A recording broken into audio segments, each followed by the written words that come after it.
सफेद कलर का छोटा सा खरगोश तेजधार बारिश की बूंदों से बचने की कुछ तरह सहमा बैठा था। उसे पता ही नहीं था कि उसके पीछे एक बड़ा सा भेड़िया खड़ा हुआ है जो उसे देख रहा है। जब भेड़िए ने देखा कि नन्हा खरगोश बारिश से बचने की कोशिश के बाद भी बच नहीं पा रहा है, तो भेड़िए ने अपना कदम आगे बढ़ाया। तो उसे देख के खरगोश डर गया कि ये शायद मुझे खा जाएगा, लेकिन भेड़िया उसे बचाने आया था बारिश की बूंदों से अपने साथ को साए में छुपा लिया। भेड़िए और खरगोश की यहाँ से दोस्ती हो, दोनों एक दूसरे के साथ रहते। भेड़िया झूले में खरगोश को बिठा के हाथ पकड़ के प्यार से झूला देता और खरगोश खुशी से मुस्कुराता रहता। और दोनों उसके बाद भेड़िया खरगोश को पिकनिक पर समंदर के किनारे ले जाता है। वहाँ खरगोश मजे ले लेकर तरबूज खाता है। भेड़िया इसके पास खड़ा होता है और इससे पूछता है कि तरबूज मीठा है, तो खरगोश मुस्कुराता है और कहता है बहुत मीठा है, आप भी खाओ, आप भी खाओ।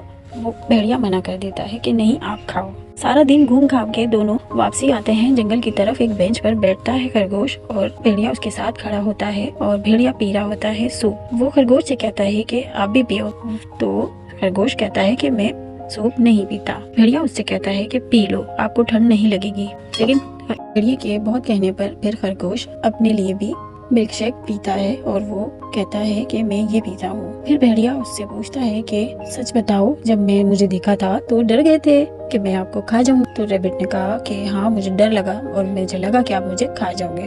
तो भेड़िया मुस्कुराया और उसने कहा कि सारे भेड़िए भी एक जैसे नहीं होते, इसलिए मुझे आपसे बहुत मोहब्बत है और मैं आपको नहीं खाऊंगा। ये सुन के खरगोश बहुत खुश होता है और वो दोनों बहुत अच्छे से दोस्त बन जाते हैं। इससे हमें ये सबक मिलता है कि कभी कभी कोई हमें हमारी मदद भी करने आता है, ऐसा नहीं होता कि वो हमें नुकसान ही पहुंचाए।